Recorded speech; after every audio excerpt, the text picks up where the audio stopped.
Hello, and welcome to Theology on Tap.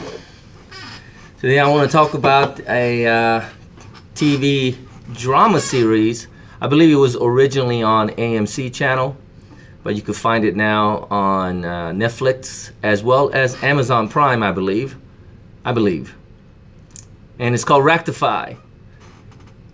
It's been on for 4 seasons, and I think it's done, right? But I want to talk about it because, well, there are a lot of things I want to talk about this series. But I want to talk about it because, first of all, it was just really well written. Acting is superb. Direction is great. Even though it is very slow, it is something that I had to watch. It's something that kind of keeps your interest. I watched the whole 4 seasons I think in about a week and a half. Because I don't know why, but I have a hard time falling asleep at night, so I watch a lot of TV. And Rectify was something that I found, and I enjoyed it quite a bit. I mean, it took me a couple of episodes for me to get into it, but I thought it was very interesting. First of all, it reminded me of those Korean dramas. If you understand Korean dramas, I think you know what I mean. It is... man, I think Bible is right. You know, in this life, you're going to have tribulations. And it's kind of like Korean drama because it was all drama, right? Everybody is having a hard time. It is a kind of a show you watch where you feel really bad. I think in 4 seasons, there was never a scene where everybody was just laughing. There are a lot of tears, a lot of frowns. And let's just say people are just very unhappy in this show. And because of that, it kind of draws you in because the subject matter is something that, you know, they're so different. It's not like Prison Break where everything is a shoot 'em and chase and a lot of action scenes. This has practically 0 action scenes in it. But anyway, I want to talk about some of it because the show is very interesting. It's about a guy who was convicted of rape and murder when he was 19 years old, I believe, of a minor female. So he goes on death row in Georgia, and he's been in jail for 19 years. He's been on death row for 19 years, and I think they mentioned it, where he was strapped to the chair to be executed, I think at least once, but I think there was a couple of times. But he was rescued in a way that they didn't execute him. And he gets out because of DNA tests show that it wasn't him. For a couple of seasons, you kind of wonder if he really did it or not, because the police, and especially the senator who brought the charges against him, he really wants him to be convicted again as the killer. And the senator was a bad guy in this show. He had his own selfish reasons, though. But that's life, right? There are people in a position to make your life miserable. They will make your life miserable. But there's a guy named Daniel who was convicted of murder, and he was on death row, and he gets out. And for 19 years, he was getting himself ready to die, and all of a sudden, he gets his freedom. And he gets out, and he is messed up, right? I mean, the guy, it's so depressing to watch him go through this life, because he has no understanding of life yet. You know, his mind is still in prison. He's still trying to getting himself ready to die. So he finds comfort in prison, but he is very much lost in the real world. And there is Amantha, who is Daniel's sister, who for 19 years did her best to get him out, and which she did. Get him out. But then, you know, here she is fighting for his freedom all her life, and all of a sudden he gets out, and she doesn't know what to do either. So she's all depressed too, and she's trying to still help him to fight because the police is trying to convict him once again. So she wants to fight. She wants to fight because that's all she knows for 19 years that she has done. And she gets into a little relationship with a lawyer that helps Daniel to get out. And that lawyer guy, man, he's depressed. I mean, throughout the whole 4 seasons, I don't think he smiled once, you know. And he loves Samantha, but then, you know, they know they can't get a relationship going there. So he's he is so miserable. The mother, right, Janet, she's miserable, and she loves her son, getting herself ready to lose her son, but he gets out, and she doesn't know what to do either. And she wants to support him, but she doesn't know how. She's depressed. Her husband passed away, I guess, and now she's remarried, but that marriage is falling apart, because Daniel's out now, and she has to focus on him.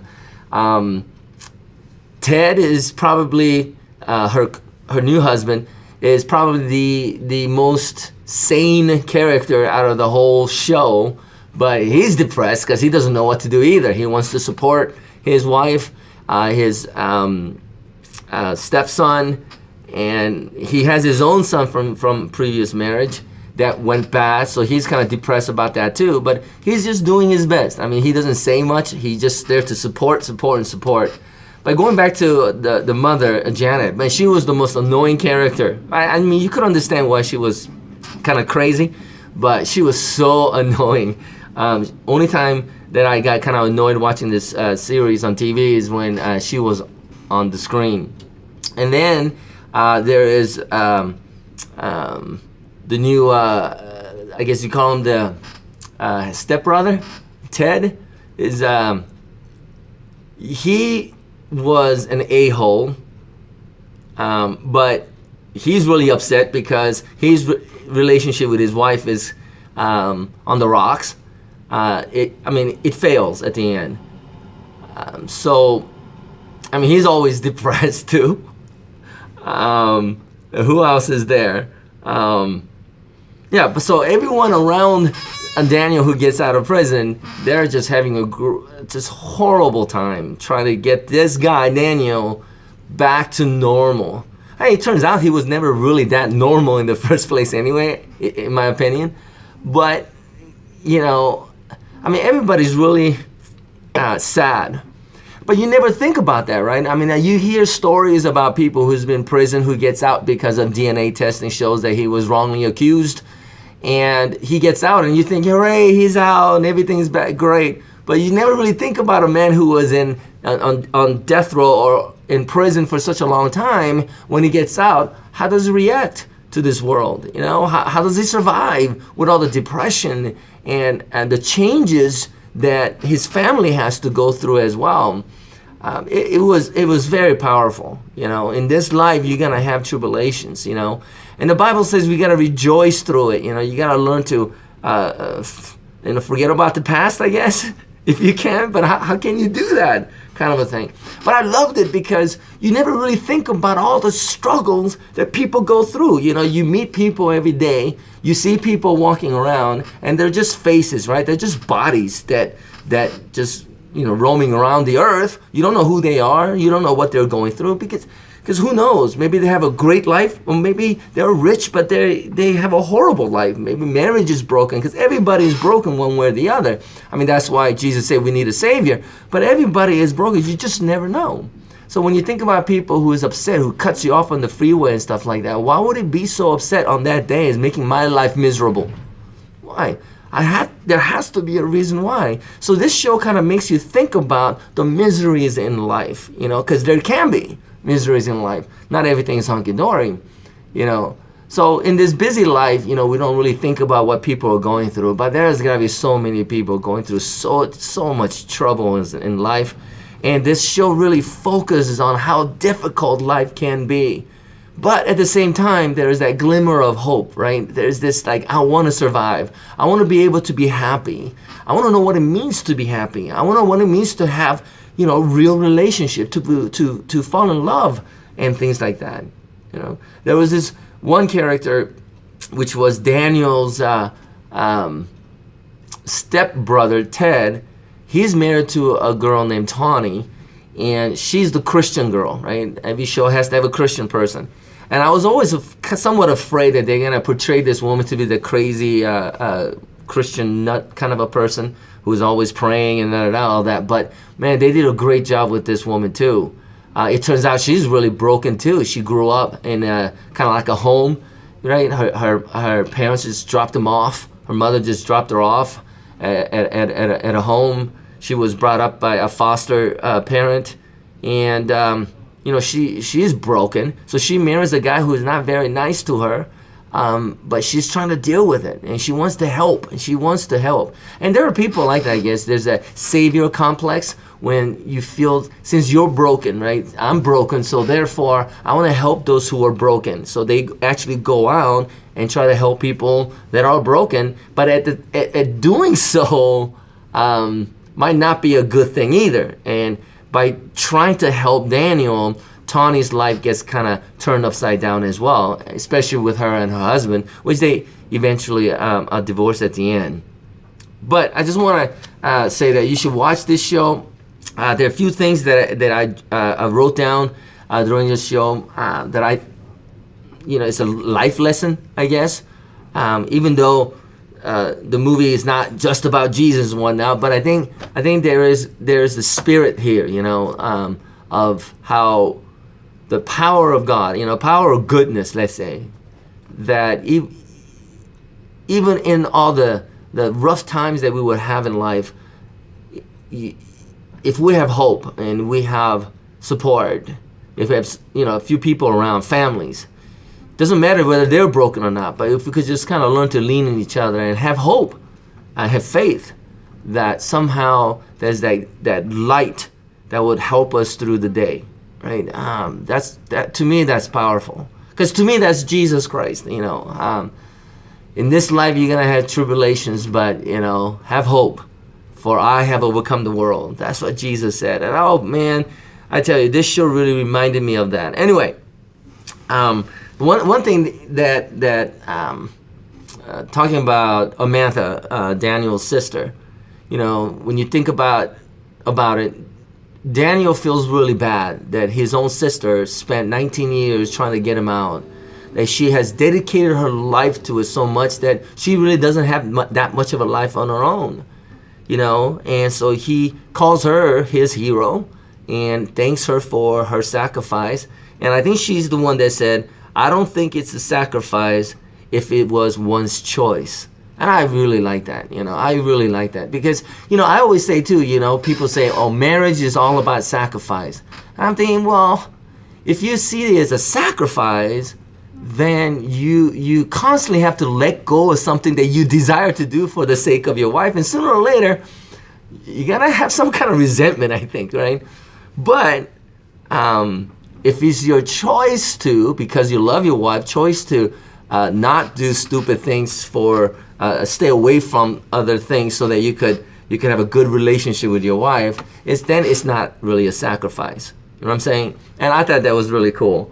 And another thing too that I think he said was, there are a lot of people, more people have helped me than harmed me. However, but the harm just seems to leave the deeper mark. Right? Oh man, that's good. That's really good too. And that's humanity, I guess. Like we do somewhat neglect all the people that are out there that are helping you. And there are a lot of people that are out there helping us, your friends, families, and things like that. But we tend not to think that much about people that help you. Maybe because we expect it. I don't know. But the ones that do harm us, boy, we just get so angry. It just cuts into us so much. And maybe, we shouldn't allow that to happen. Maybe not. Because if we allow the harm to really dig into us so much and not think about all the wonderful people that are out there that really wants to be there for us, then I think we're just going to lose ourselves in hate and anger and violence and things like that, right? But the thing that he admitted at the end of season 4, which is the last season of the show, I thought it was really good too. It made me think about Jesus once again. He said something about guilt.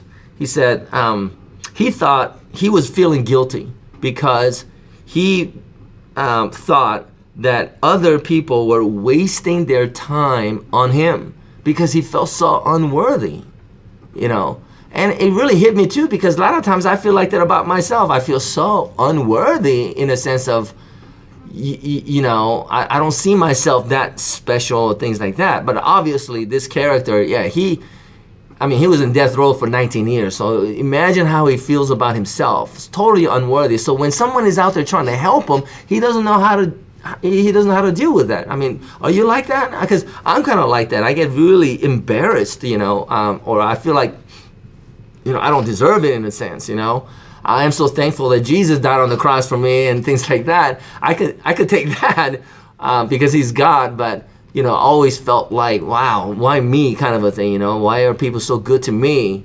Why is my wife so good to me? And a lot of times I feel like, boy, I don't deserve this kind of a thing. I mean, I have to fight against it, obviously, but for someone like Daniel, holy cow, imagine, constantly dealing with that on a daily basis, and I'm sure that some of us probably feel that way too. Man, I don't feel worthy. I feel bad that people are out there trying to help me and whatnot. And then a couple other things that I want to talk about. He said that when he was in prison, he was talking with a what do you call those people again? Preachers that go there. Anyway, yeah, he was talking to a preacher, and as a little conversation that they were having, the preacher says that he believes there are the good out in the world. Right? There is that hope of goodness in people and whatnot. And Daniel looks at him and says, "Well, you're a fool for thinking that way." And man, that was also something that really hit me too, because I think there are a lot of people who look at Christianity or other people with such high hopes to be such fools, because in this life, it's not that we're just going to have tribulation. There are people who doesn't want you to succeed. There are people who want to bring harm, I mean, just think about it. When I was just, when I just had my kid, my kids are learning how to ride bicycles and stuff. And I'll teach him, and it's so exciting to see your kids, this and that. And then we would leave the bike outside, right in the garage outside. We had the garage door open, and then we go inside to just wash our hands to go back out and go out again on the bike. And then all of a sudden we come back out, the bikes are gone, things like that. And like, my goodness, do we have to close the garage and lock everything up every single time? Because they're so evil in the world. Because even somebody taking a $100 bike, man, it feels really like so much anger and whatnot, right? And Daniel, so many things been done against him. He knows that he didn't rape or murder, but so many people are saying that he did. He just sees no good in this world. And I'm sure there are a lot of people like that in this world too, that if you don't see goodness, then what is there to live for? You just want to give up. You don't want to believe that there's anything good. And when you meet people who are so positive and they see the good things in life, you just say, "Man, a bunch of fools, man." They're gonna get hurt and whatnot. Anyways, you should watch this show. I don't want to go on spoiling anything, but I mean, just know that there's no laughing and smiling until the very end, and even then, it wasn't that great of a laughter or anything like that at all. But yeah, I mean, it's just life, and it was written so beautifully. I think it just kind of draws you in and identify with these characters, and you have certain concern for them and whatnot. So you should see it. It's called Rectify. It's on Netflix, and I think also on Amazon Prime. You could look that up, right? And the way this show ended in season 4, I thought it was really good too, because Daniel actually finds a way to fall in love with somebody, and he goes to see her, and she has a baby, right? And I thought that was really perfect ending, is because with all the evil that's in the world that was done to him, and he was in death row for 19 years. He gets out and he struggles for years, and then after that he meets a woman and he finds somewhat of a salvation, and he's holding this kid and a little child. I mean, that's a perfect picture of innocence, isn't it? I mean, that's such innocence, such beauty. And you see this little baby in his arms, and the baby just smiles. And I'm thinking, man, that's a perfect ending, right? That's perfect ending. And it's not just perfect ending in the sense that he found some peace in his, but I think the baby represents innocence. And I think that's a good reminder for us who are so busy, trying to make money or trying to protect what we have, and just annoying people because we don't trust people. because you know whatnot, because there's evil in the world, there's no good in the world and whatnot, that I think the little baby is a good reminder of who we are. And we were born innocent, right? Let's not allow the world to take away that, so much that we lose hope. And in this life, we're gonna go through tribulations. But remember what Jesus said.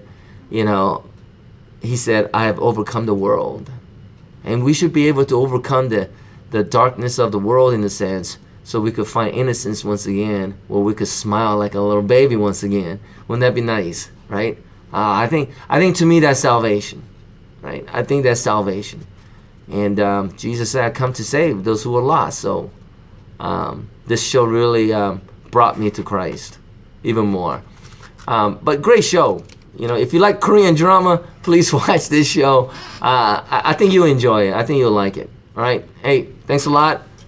If there are some shows that I'm missing out, because I'm searching now and I can't find that many good shows. I started getting into Prison Break, coming from Rectify. Wrong. I think that was the wrong choice. But point out some good shows for me that I could watch too. I'm always looking. God bless. I'll see you next time.